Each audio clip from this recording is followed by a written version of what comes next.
Sim, esse capítulo deu tudo que a gente precisava para desvendar a identidade de Muzama, e se por acaso você não acredita, eu vou levantar todas as provas necessárias para isso. A tentativa de assassinato de um dragão celestial é um título que não poderia ressaltar melhor o que é menos importante no capítulo, afinal, por mais que esse seja um atentado às divindades desse universo, as outras questões trabalhadas vão ser muito mais relevantes, pelo menos por agora. O que eu espero é que minha análise desse capítulo exploda sua mente e te faça sair daqui reflexivo, porque os acontecimentos me fizeram elaborar uma teoria que se tornou minha grande aposta. Para mim, a gente teve revelar a identidade de Muzama, e se o Oda fizer isso, mano, ele é de outro mundo, e é por isso que eu acho que ele pode fazer. Enfim, eu sou o Lipe, bem-vindo ao review do capítulo 1084 de One Piece, e eu te garanto que vai valer muito a pena ver esse vídeo até o final, tá? Eu tô bem orgulhoso desse roteiro em específico e eu espero que você curta. Então, já deixa aquele like, se inscreve no canal e vem comigo, porque a quantidade de informação que a gente pode extrair desse capítulo é muito, mas muito maior do que parece. Li o capítulo, meu cabelo até caiu, uma loucura! O capítulo se inicia com acontecimentos paralelos de onde o último parou. Enquanto o Rei Cobra segue em direção à sua morte, temos Sabo em outro canto do castelo de Pangeia, sem saber, avançando para onde o monarca de Alabasta está. É provável até que no último momento desse capítulo, Sabo esteja oculto na sala do trono, vendo tudo com seus próprios olhos. Enfim, depois de incinerar um Zé Ruela ali, o futuro Imperador das Chamas se depara com Bonnie, e como muitos já imaginavam, eles se aliam para ajudar a libertar Kuma, que é um objetivo mútuo dos dois. Mas o legal aqui, é ver que eles já ouviram um sobre o outro, e o reconhecimento entre eles forja uma aliança imediata, sem precisar de muitas palavras. Sabo já tinha ouvido falar que Kuma tinha uma filha e Bonnie confia plenamente no exército revolucionário, grupo que ela buscou alcançar por um tempo, afinal ela certamente queria estar próxima de seu pai.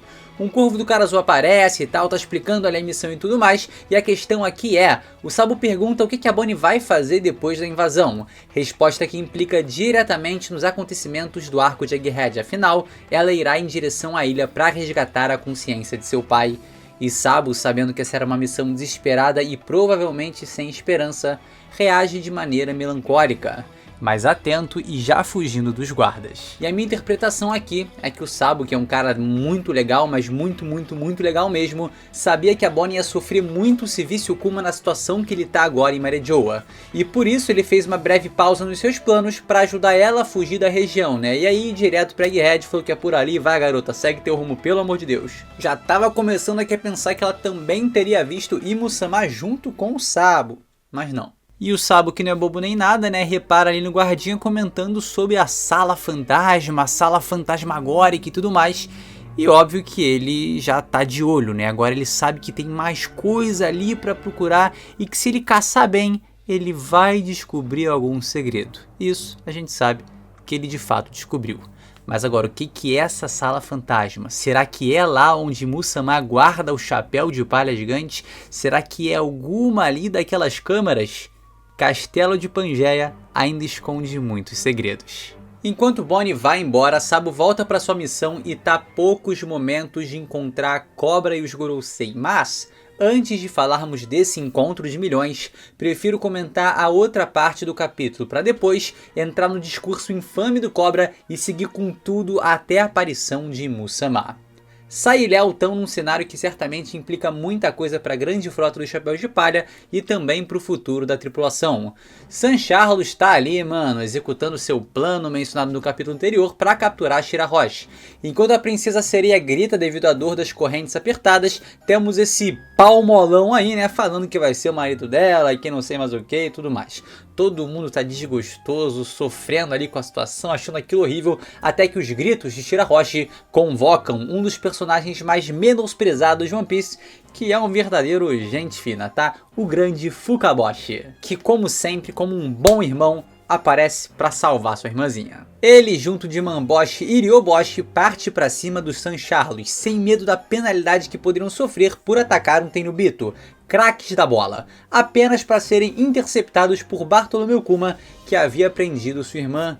Carlos fala um bando de groselha como sempre, e Sam Osgard aparece para impedir que Fukaboshi ataque o outro Tenryubito e sofra as consequências por ser príncipe de uma nação. E pô, eu curto, sei que é até engraçado falar, mas eu curto muito o Fukaboshi e o Mjosgard. O Tritão tá brigando para defender sua irmã e o Dragão Celestial tá lutando para defender o Tritão.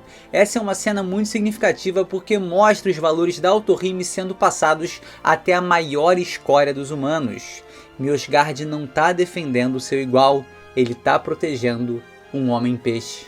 Mais uma vez as ações dessa rainha prevalecendo até os dias de hoje e permitindo um caminho mais plausível para a paz e igualdade entre as raças. E aí, óbvio, né, eu já imagino como Autohime ficaria vendo um dragão celestial defendendo seu filho dessa forma.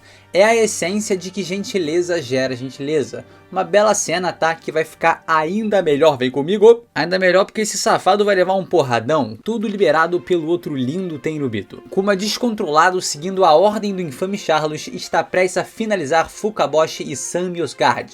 Mas antes que esse golpe fatal pudesse atingir esses dois personagens bondosos, Léo e Sai aparecem. Eles golpeiam Charlos com uma combinação insana de esmagar o crânio que me deixou hypado pra caramba e logo me fez escangalhar de rir ao ver o resultado dessa martelada. O cara que era figuramente um prego virou literalmente um prego. Essa cara achatada aí tá de brincadeira maravilhoso. A galera ao lado tá um pouco eufórica, né, achando ali que o Charlos morreu. É muito improvável isso, tá? Mas é exatamente essa notícia que vai se espalhar mundo afora, que a grande frota do Chapéu de Palha, que membros representantes da tripulação do Yonkou Luffy do Chapéu de Palha mataram um Tenryubito. É essa notícia que vai se espalhar como fogo ao redor do mundo. Vale lembrar que no capítulo 1060 a Robin comenta sobre ter outros nomes familiares ao Luffy nos jornais, nas notícias. Então pra mim é praticamente certo que estava ali Sai e Léo, comandantes da grande frota dos Chapéus de Palha, matam um Tenryubito. Pra mim essa é uma notícia praticamente confirmada nesse jornal na mão da Robin. E a galera ao lado brada o que a gente já sabia, né? A agressão ao Tenryubito é um crime hediondo nessa sociedade.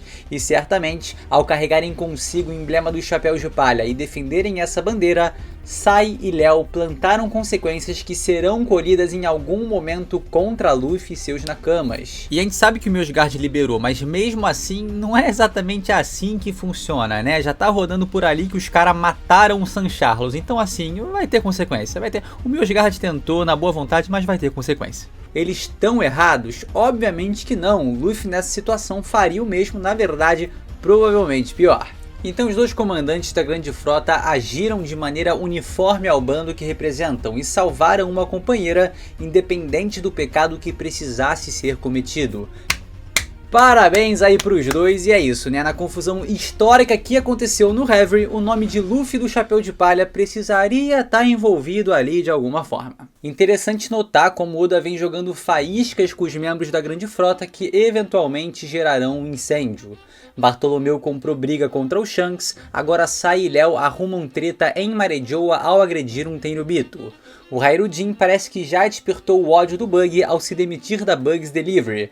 Então eu acho que os outros membros da grande frota, né, algum deles pelo menos, vai se envolver em problemas com o Barba Negra, fazendo assim com que a grande frota dos Chapéus de Palha esteja envolvida em conflitos com todos os três outros Yonkou e, claro, o governo mundial. Treta pra todo lado que vai explodir num incidente de proporções históricas. Tô bem interessado em saber o que os outros membros da frota, principalmente o Cavendish, né, vão fazer para contribuir para acontecer esse evento. Mas os problemas para o futuro a gente deixa para o futuro, né? Porque agora Bartolomeu Kuma tá apontando um raio laser trevoso para você e Morley aparece emocionado para capturar seu amigo Ivush. Missão concluída. E em paralelo a esses eventos envolvendo membros da grande frota, os revolucionários e princesas amigas de Luffy, temos o nobre Rei Cobra seguindo em direção à sua morte, mas muito próximo de infartar o Jogorosei. Nessa altura do capítulo temos o Rei de Alabasta em uma audiência com as 5 estrelas anciãs. E por mais que muitas pessoas esperassem aí, né, que esse encontro fosse feito na sala onde vimos o Shanks, faz muito sentido que seja na Sala do Trono, lugar comumente conhecido por também ser uma sala de audiência real.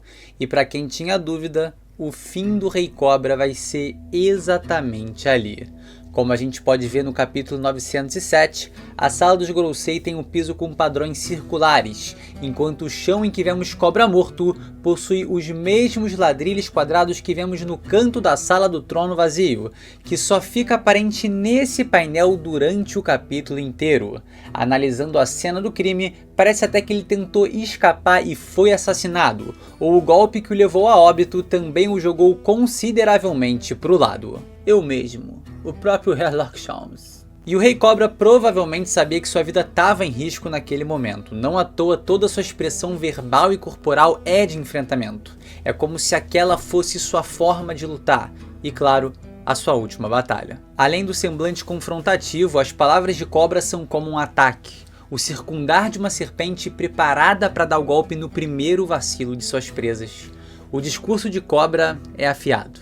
E a história contada precisa, a ponto de causar um desconforto notável em todos os Gorosei.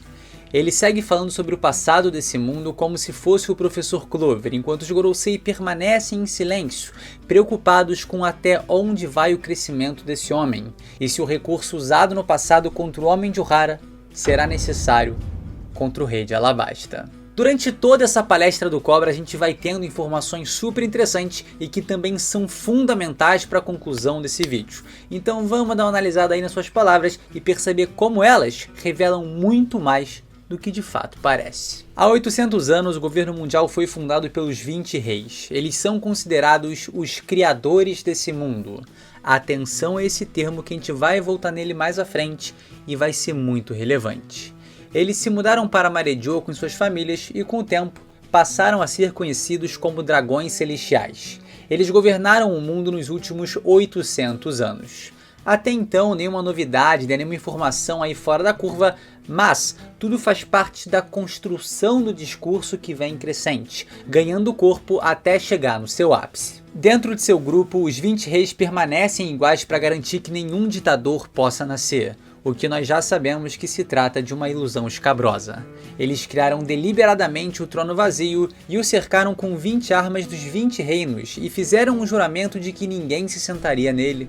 Por outro lado, nos 20 países que perderam sua família real, novos governantes foram escolhidos e continuaram a governar até os dias de hoje. Portanto, o nome das famílias reais que compunham os primeiros 20 reinos não aparecem mais em suas terras natais. No entanto, Alabasta foi diferente. E é a partir desse ponto que a gente deixa de ter informações que a gente já sabia para ter revelações incríveis, que além de preocuparem os próprios Gorosei, vão nos revelar quem é Imusama. A não ser que eu tenha caído na lábia do Oda, porque pelo amor de Deus. A rainha na época, Nefertari Lili, mantendo seu nome entre os primeiros 20 reinos, recusou a oferta de se tornar um dragão celestial, e ao voltar para Alabasta, o nome de sua família permaneceu em sua terra natal. Portanto, existem apenas 19 armas cercando o trono. O Gorosei concorda com a afirmação, mas qual é a importância disso? A importância é que o Rei Cobra analisou os escritos antigos que permanecem em Alabasta. Mas a história de seu país, anterior a 800 anos, parece ter sido apagada. A única história que eles têm acesso é só o que foi escrito em documentos posteriores ao século perdido. E o nome da rainha Lili não se encontra em lugar nenhum. Ela nunca voltou para o reino de Alabasta. Desde então, seu irmão mais novo governou o país por ela. E para coroar, ou melhor, descoroar essas informações bombásticas, Cobra questiona os Gorosei. Vocês sabem algo sobre isso? E a expressão desses senhores aí, né, enquanto o rei de Alabasta falava, já deixou muito claro que sim, eles sabem de alguma coisa. Saturno começa a responder e podemos ver que além dali na Câmara das Flores, também tem a Flores em mente que vai ser muito importante mais à frente. E Imusama, o soberano do mundo, escuta tudo. Jay Garcia confere uma resposta certamente evasiva de quem sabe a verdade e quer esconder. E com a sensação de terem escapado, Cobra lança mais uma pergunta que os encurrala novamente. Pois então, o que significa o D? E para espanto dos Gorosei e também de Imusama, ele continua. Havia uma pequena carta de Lili de mais de 800 anos atrás, e ela tem sido transmitida através das gerações da família real. E é essa informação que provavelmente faz com que Musamá saia de seu esconderijo e vá pessoalmente lidar com a situação. O que essa carta é um leque vasto de possibilidades, um pedido de desculpa, alguma revelação sobre seus planos, uma carta de amor talvez, de Lily para algum D. A ameaça das palavras de cobra se torna ainda mais evidente quando, como se estivéssemos num déjà vu do capítulo 908, vemos Musamá subindo os degraus que levam até o trono vazio. Dessa vez não com um retrato de Vivi na mão, mas sim com os olhos vidrados na imagem do pai dessa garota. Os Gorosei se espantam, cobra ainda mais, e como se não a chamassem por esse nome há muito tempo, temos a primeira fala de Musamá, ou da primeira rainha de Alabasta em toda a obra. Lily. Na hora que essa palavra foi mencionada, eu fiquei arrepiado igual eu tô agora, e a minha impressão foi de que uma continuação natural para ela seria: Lily, não me chamam assim há muitos anos. E aí, meu irmão, começou a vir um turbilhão de ideias na cabeça, começaram a agitar a minha mente, e costurando as informações desse capítulo com outras ao longo de One Piece, eu quero te provar porque Lily é de fato Musamá. O ponto de partida é muito simples. Musamá parece ser uma mulher, a forma do corpo parece feminino e algumas sutilezas remetem a essa ideia, o que já nos direciona para alguém desse sexo. Dito isso, por se colocar acima de todos desse mundo como grande soberano do planeta, sabemos que se trata de alguém com um vasto conhecimento do passado, que o permitiu ascender ao posto hierárquico mais alto desse mundo. Assim como muitos imaginam que os Gorosei possam ser imortais, é ainda mais provável que Musamá tenha recebido a cirurgia da juventude perene, o que lhe permite viver desde os tempos longínquos do século perdido, sendo assim alguma figura de grande relevância nesse período. E como o próprio Doflamingo disse, a combinação do Tesouro Nacional de Marejoa com a Ope Ope no Mi o permitiria efetivamente conquistar o mundo inteiro. Tendo isso em mente, é plausível até que ele saiba da existência de Musamá e tenha conhecimento de que ela foi alvo da cirurgia perene. E isso é só o começo. Até aqui temos 2 pontos interessantes sendo justificados e que eu imagino que muita gente concorda. Musamá é uma mulher importante do passado e, graças aos poderes da Ope Ope no Mi, possui a vida eterna. Mas é aqui que as coisas começam a ficar verdadeiramente interessantes. A maioria dos leitores já se perguntou qual seria a relação entre Musamá e Vivi. Afinal, o monarca supremo subiu ao trono vazio com uma imagem da princesa em suas mãos, como se seu próximo objetivo fosse apagar aquela luz. Mas será que a estranheza daquela imagem não poderia ser pela semelhança que Musamá enxerga nela? E falando em semelhança, se formos para o capítulo 215 de One Piece, encontraremos uma das passagens que agora, vendo a conexão entre Vivi, Lily e Musamá, se torna muito mais suspeita. Na mesma página em que temos Vivi sendo comparada à sua mãe, e em que a imagem da antiga rainha Titi está presente no cômodo, temos a silhueta da princesa num recorte que lembra muito Musamá. E por que exatamente no momento em que Vivi é comparada à sua mãe, antiga rainha de Alabasta? Será que, tal como ela, Musamá também poderia ser uma antiga rainha de Alabasta há 800 anos? Mas a questão das aparências, não, meu amigo, não para por aí. Será mera coincidência que no primeiro capítulo em que temos a silhueta de Lily aparecendo, ela é demonstrada com os olhos brancos vazios, e Musamá, por mais que seus olhos já tenham sido revelados, aparece com o mesmo olhar vazio de olhos brancos no último painel desse capítulo?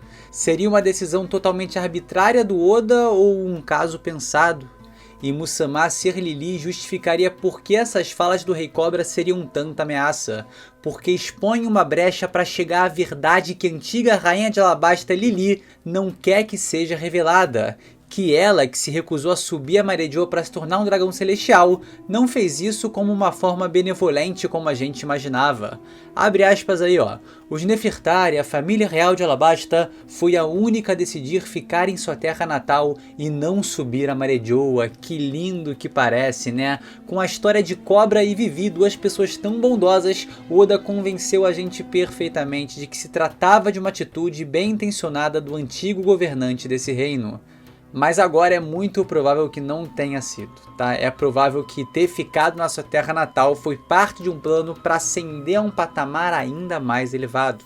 Lily nunca quis a igualdade entre os governantes, ela nunca quis ser um deles. Ela e Moussama sempre quis reinar sobre todos, por mais que suas verdadeiras intenções e o motivo para estar lá ainda permanecem em segredo. Depois da formação do governo mundial 800 anos atrás, Lily sumiu, o que é muito suspeito. Desde então, seu paradeiro permanece desconhecido, o que torna o cenário ainda mais duvidoso.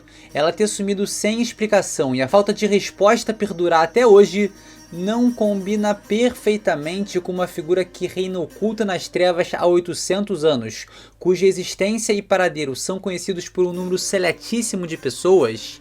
Essas ações da Lily poderiam até mesmo justificar a escolha do nome de Mu, que ao contrário é Umi, que significa mar em japonês. De todos os 20 reinos, Lily foi a única a decidir não subir a Marejoa e permanecer no mar. Mas ao contrário disso, como indica seu novo nome, ela ascendeu acima de todos os outros e se tornou a soberana suprema desse mundo.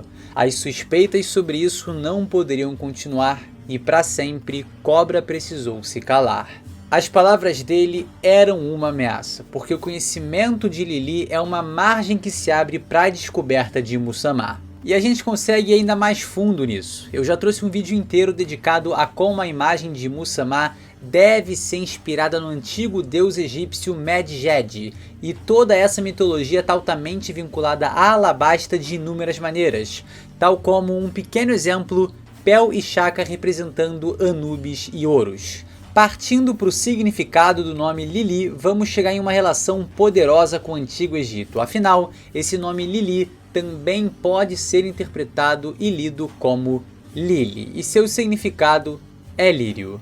O Blue Lily ou lírio azul é um símbolo no Antigo Egito que representa a imortalidade. E como se não fosse o suficiente, Nefertem, o deus da primeira luz do dia, usa um lírio azul em sua cabeça que simboliza simplesmente a criação do mundo. Lembra que a fundação do governo mundial fez os 20 reis serem conhecidos como os criadores do mundo? Quem reina acima deles, então, não seria o principal responsável por essa criação? E bom, não é extremamente curiosa a coroa diferente que Moussama ostenta na cabeça? Seria um grande lírio ou uma representação da flor tal como Nefertem apresenta? Talvez isso pudesse explicar sua forte relação com flores. Um dos pouquíssimos elementos que conectamos ao personagem e que parece ser muito importante para ele. E falando em coroa, vocês já perceberam que a gente nunca viu a coroa de Nefertari em todo o One Piece? O Cobra nunca usou ela em toda a obra. É como se ela simplesmente não existisse, mas a Lily aparece usando uma. E mais interessante do que isso, não é curioso que Oda revele parte dela nesse capítulo, mas oculte a maior parte propositalmente com um balão de fala? Será que ela era diferente? Talvez se estendesse um pouco mais do que uma coroa normal e se assemelhasse exatamente à de Moussama? Como eu disse, o próprio nome Lily já carrega o significado de lírio, e se seu cabelo for de fato azul como o da Vivi, teríamos em completude o lírio azul como o da mitologia egípcia, carregando todo o conceito de imortalidade e justificando diversas características que circundam a personagem. E para finalizar, não é absolutamente interessante que a introdução do Crocodile, o vilão do arco de Alabasta que queria se tornar rei da região, é exatamente destruindo um lírio? Seria até um simbolismo que a flor Lily apodreceu? Essa pequena passagem ainda pode significar muito. A mente explode aqui. São tantos elementos que a gente consegue conectar, tantas referências, tantas nuances, que eu acho que nessa altura, com tudo que eu já levantei, fica bem evidente que Imu-sama é de fato Nefertari Lili. Mas se você achou que eu fosse parar por aqui, está enganado, porque há outros pontos que eu quero levantar e também trazer algumas teorias. Imu-sama senta no trono vazio e em Alabasta temos a tumba vazia dos reis. Seria um paralelo esse tempo todo? Inclusive na Câmara das Flores há uma espada que deve ser a 20ª espada da fundação do mundo, que representa exatamente os Nefertari. Não ao lado de todas as outras em igualdade, mas sim acima delas no cômodo de Imu-sama. Curiosamente, ela sumiu nesse capítulo. Teria Imu a usado para finalizar a vida de Cobra, a espada que pertenceu à sua própria família? Isso claramente também reforça a ideia de que Imu é de fato Lili, e que essa espada de Nefertari é a sua própria espada. Pesquisando mais a fundo sobre o significado dos nomes, relembrei que Nefertari foi uma rainha do Antigo Egito e que sua principal qualidade era um refinamento inigualável para escrever hieróglifos. Será que Lili também pode ter uma relação com o Ano, com a criação dos poneglyphs e até feito parte ali da escritura de algum deles? Possível, visto que Pluton é uma arma ancestral que conecta os países de Alabasta e Wano. E ela, a Nefertari, né, do nosso mundo no caso, também era conhecida por ser a primeira grande esposa real de Ramsés o Grande. Então teria sido Lili uma parceira romântica de Joy Boy? E aqui vai um tiro no escuro que, em meio às minhas pesquisas e reflexões, passou a fazer bem mais sentido. Seria a linhagem original dos Nefertari a tribo dos Três Olhos? Um ponto que vem contra isso é o fato de que em ambas as silhuetas de Imu e Lili não tem um terceiro olho, mas pode ser uma parada simples, tipo ele tá fechado.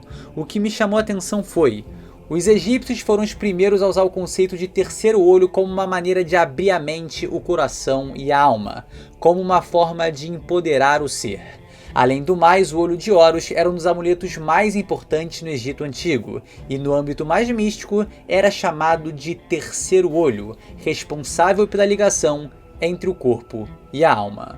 Então será que Eiichiro Oda não poderia representar a tribo dos Três Olhos como os Nefertari originais?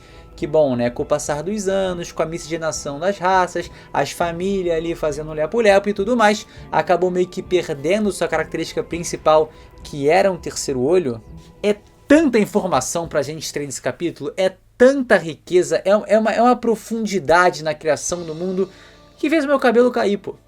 Eiichiro Oda, você é um monstro e eu te amo. Eu tô mais do que convencido de que de fato Lili é Imu-sama, mas pode ser que todas essas... Cara, mas são tantas. Mas pode ser que tantas essas evidências e a condução desse capítulo estejam levando a gente na direção de ser Lili, para no fim das contas o Oda virar essa mesa e ser outra pessoa. Mas hoje a minha aposta é que Imu-sama é de fato Nefertari Lili. Outra possibilidade que cresce forte é da Lili ter fundado Amazon Lily e ter sido a primeira imperatriz das piratas cuja, ainda seguindo a pegada egípcia, né, vemos que a Cleópatra usava uma tiara com cobras, e a relação desses animais com Amazon Lily é muito forte, além do próprio nome cuja significar 9 cobras. É possível que Lili ou Lily tenha fugido de Alabasta e se retirado no Calm Belt, onde então fundou Amazon Lily. Aí entra de novo uma especulação. Teria ela sido a primeira cuja a sofrer da doença do amor? Tal como Boa Hancock, teria ela se apaixonado por aquele que representa Joy Boy? Teria Lily se apaixonado pelo primeiro Joy Boy e deixado então uma carta de amor para um D, que seria ele no caso, que hoje passa de geração em geração pela família Nefertari? A fanfic do romance entre Joy Boy e Imu-sama tá rolando. Tá, esquece. Não, hoje não existe outra possibilidade, apenas isso. Joy Boy e Imu-sama, beijo na boca. Outro detalhe legal é que no capítulo 597, o Rayleigh diz que Urusukaina, a ilha no Calm Belt que fica a noroeste de Amazon Lily, possuía uma civilização há muito tempo. Será que aquelas regiões já foram mais habitadas devido à fundação de Amazon Lily na época? Inclusive, que civilização seria essa perdida no meio ao Calm Belt? E claro, eu não poderia terminar esse review sem mencionar o Saint Breeze, que aparece no capítulo 218 e sempre gera aí um rebuliço. Nos destroços desse navio temos a imagem de uma mulher que há mais de 2 décadas vem sendo debatida no fandom de One Piece. Depois desse capítulo, muitos começaram a especular que se trataria da própria Nefertari Lili. Mas, vale lembrar 2 coisas.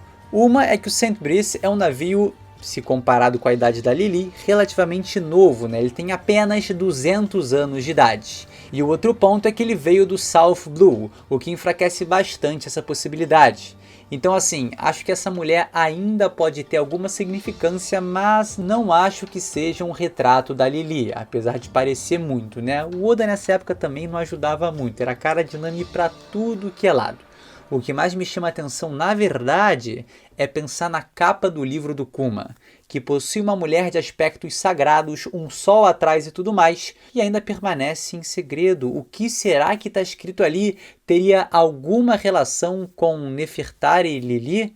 Lembrando que ele, como criança, já era um escravo dos Tenryubitos. Será que ele roubou essa Bíblia dos dragões celestiais? Espero que eu esteja levantando algumas reflexões que valem a pena para você, tá? E para finalizar, eu queria puxar um highlight do meu último review e falar que a gente pediu e o Oda entregou. Bom, é isso. Rei Cobra e apenas ele consegue uma audiência com os Gorosei. E essa porta foi provavelmente a última que ele atravessou enquanto ainda estava vivo. Pois além dela, os Gorosei tiraram sua vida, ou pelo menos é isso que o Oda quer que a gente pense. O Sabo flagrou Imu-sama no trono vazio e esse soberano havia ordenado que mais uma luz fosse apagada do mundo. Isso com uma imagem da Vivi nas mãos. Será que o próprio Imu-sama sujou suas próprias mãos para finalizar o rei de Alabasta? Será que, ao serem questionados sobre os verdadeiros motivos dos Nefertari não se juntarem ao governo mundial há 800 anos, os Gorosei decidiram se calar? As informações sobre Pluton podem ter sido um dos motivos de sua morte? Parece que o governo mundial realmente deseja apagar para sempre a luz dos Nefertari e o segredo que ainda pode permanecer nessa família, que data de 800 anos atrás. Eu adoraria que Oda continuasse o próximo capítulo exatamente de onde esse acabou e desse sequência a essa invasão, com o Cobra encontrando os Gorosei, com o Sabo vendo Imu-sama e por aí vai. Pois é, parece que o governo mundial deseja apagar para sempre a luz de Nefertari e o segredo que ainda pode permanecer nessa família, que data aí de 800 anos atrás. Mas o Rei Cobra, em seu último suspiro de vida, o revelou para nós. E é isso, como outros miscelâneos aqui no final, tem o seguinte: o trono vazio é realmente um colosso e parece que o tamanho dele é perfeito para quem quer que fosse usuário desse antigo chapéu de palha gigantesco congelado. Se a teoria da paixão de Lili por Joy Boy for verdadeira, teria ela manipulado a criação do trono para caber a esse homem? Seria o antigo Joy Boy de fato um gigante? E eu não sei se o Oda pensou nisso que eu vou falar agora, mas eu imagino que sim, né? O fato de ser uma audiência real ali acontecendo com os Gorosei e eles estarem de pé enquanto o Rei Cobra permanece sentado, parece que é ele quem tem mais poder ali, mais controle da situação. Apesar de que, com a presença de Imu-sama... Mas são as palavras do Rei Cobra que ecoam pelo salão, são os outros 5 em pé que parecem tremer perante suas palavras. Que fechamento poderoso pro personagem, digno de um professor Clover. Cara, morreu, mas morreu trazendo pra gente, revelando pra nós um dos maiores mistérios de One Piece. Não teve como, pô. O Cobra alugou um castelo de Pangeia inteiro na cabeça de cada um dos Gorosei, sem saber, né, que eles logo alugariam um caixão pra ele. Mas foi uma performance digna, cara, muito honrada e que, ironicamente, coroa sua vida e morte com maestria. Simplesmente Rei Cobra, que em seus últimos momentos de vida se eleva a outro patamar. Realmente um personagem incrível e um homem ali, uma personalidade de muito respeito. Este foi o review do capítulo 1084 de One Piece e eu espero que você tenha gostado. Quero muito saber a sua opinião. Concorda comigo que Lili é de fato Imusama, eu tô totalmente convencido. Estou ali, ó, nas redes de manipulações de Eiichiro Oda. Cara, cavei muito, pesquisei muito, trouxe referências que eu já sabia, cara, e trouxe tudo isso aqui, sabe? Todos os pontos que indicam, que evidenciam que de fato ela é esse soberano.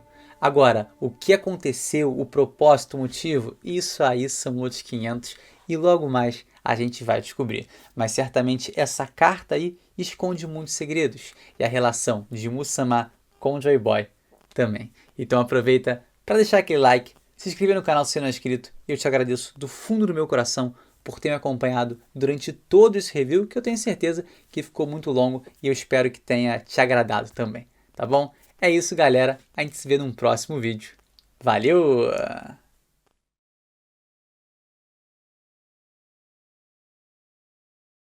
Vou dar o papo reto pra vocês que chegaram até aqui, hein?